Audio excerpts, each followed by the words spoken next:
my name's Will, and I would like to show you a nice arrangement I learned a long time ago with a little help from my friends.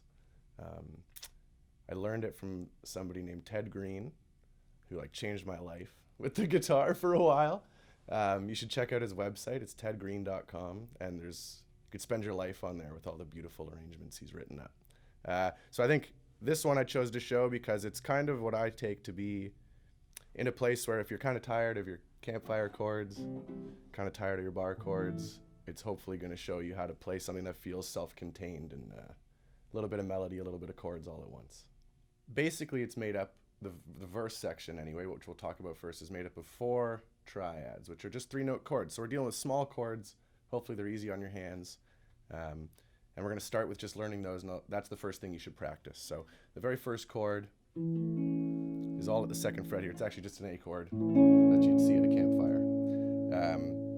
And I did add the bass note, so that's your first chord, okay? There's all the notes for you.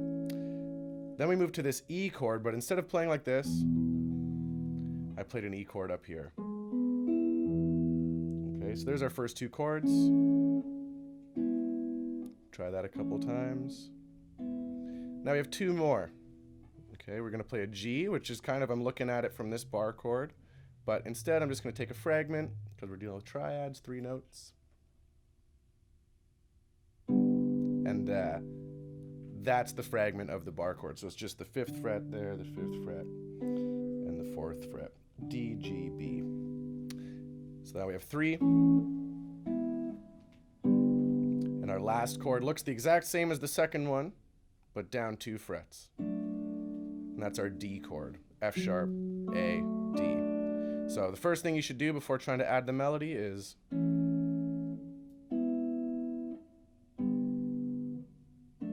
that's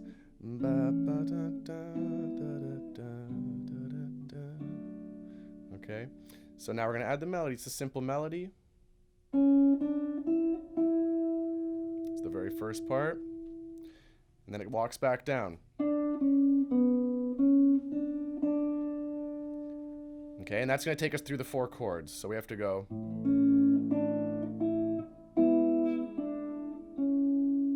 That's the first part you should practice. And then you're going to go. One more time.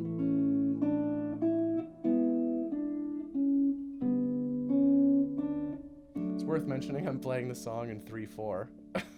So it's not how the original goes. I'm realizing that now. Going what? I think Joe Cocker does it that way. Soulful guy. Yeah. 1, 2, 3, 1, 2, 3, 1, 2, 3, 1, 2, 3. Then we have 2 chords to kind of cap off and resolve us back to our first home base, the A chord. So we're going to play this chord here, B minor. Okay. B, D, A, C sharp. And that's going to take us to an E chord. But what I did is I added this note here to our E chord to make it just sound a little bit more, I don't know what that is, friendly.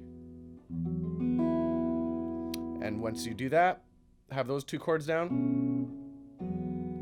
You could just substitute that with a normal E chord if that feels nuts for you, okay? So that's an option for you. So we're going to play B.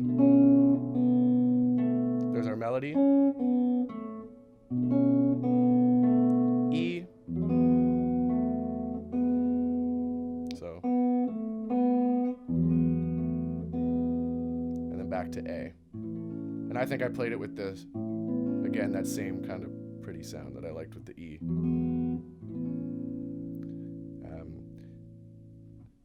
Ted Greene, I don't think ever plays the same thing twice when it's a repeat of the same melody. So what I did here is I voiced the chords. I think it's the way he did it from what I remember. And I walked kind of a bass line down with the same triad. So now we have 4 new forms to learn of the exact same chords. We have A to E, G to D, but they're going to look different. Now they're going to look like this. A, E, G, and D. So just play the video slowly and listen to the order of the notes as I ring them, and that's what you need to grab.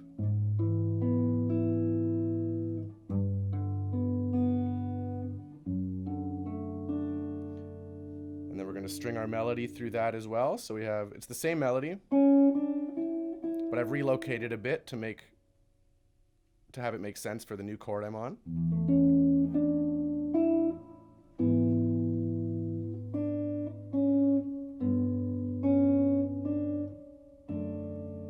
Okay, and then we have the last two chords. They're almost the exact same.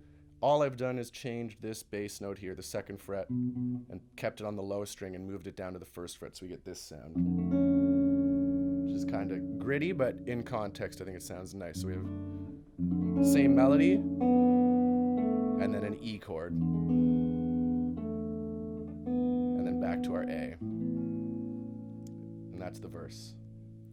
Now we're going to take a look at the chorus, or the hook part of the song.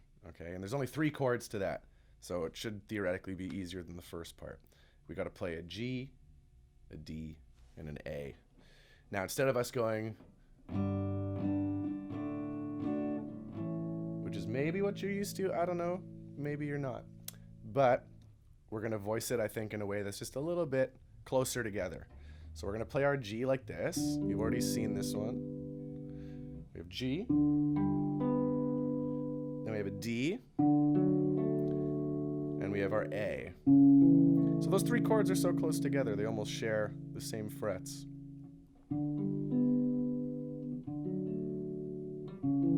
Okay, so that's the movement you want. And what you're going to do is lead into that with this little bluesy phrase. Okay, so what that was E, which is the 5th fret of the B string, A, which is the 7th fret of the D string, and then I just did a slight bend on C here.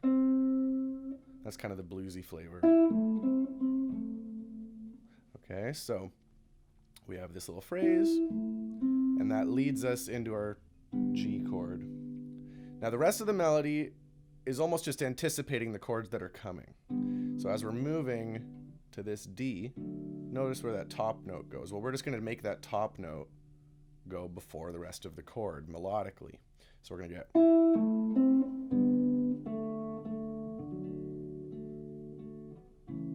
okay. Let's do that one more time.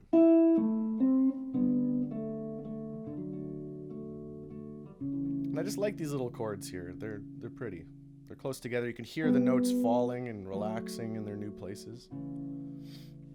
Now the second time, as I said before, Ted Greene doesn't like to play the same chords with the same melody again. He'll usually vary it. So the second time, this phrase is going to have a new life to it. So what we're going to play is our first A chord, basically. We're going to have to stretch so that we get our melody note at the 5th fret. So we have A with our melody note. Here's our notes and our bass. And we're going to go, that's our melody. So we have E, A. Now he does this cool thing and harmonizes this C chord with a really chunky, it has a C sharp in the bottom and a C on the top. So it's pretty gritty, but when you do it just quick enough, okay, just quick enough, it has a nice resolution when it lands on that G chord, and I think that's kind of charming. So, and then we do the same thing that we've done in the first pass of that melody, going to this D chord.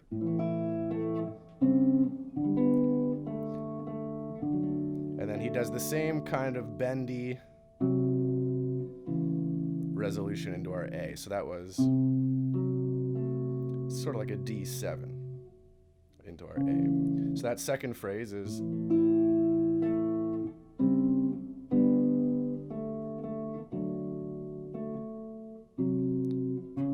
I didn't quite do it in time there.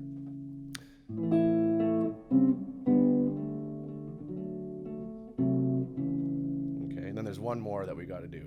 And it starts almost the same way. We have those first 2 melody notes, E, A. Now he harmonizes this C note this time, not with the bend, not with this chunky little A7 thing, but he just plays a C major over its 5th, which I think is cool. It's really wide sounding. It kind of takes it, it's kind of a nice contrast from this really crunchy, close together sound, and then the second time through he completely opens it up with a really consonant major triad that just sounds really accepting, like your ear just wants it. And then he swallows that down into a G major that we've seen already. And then he plays this D major over the F sharp, which we've seen from the verse, and the same kind of bend back into our A triad. So the third pass, we have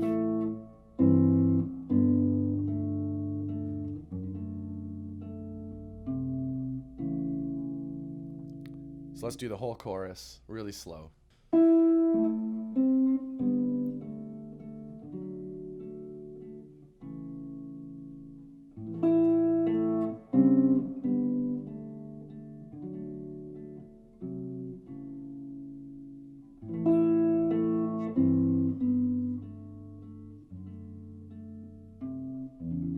I like to end that A with the E in the bottom. So we get, and that's our whole chorus.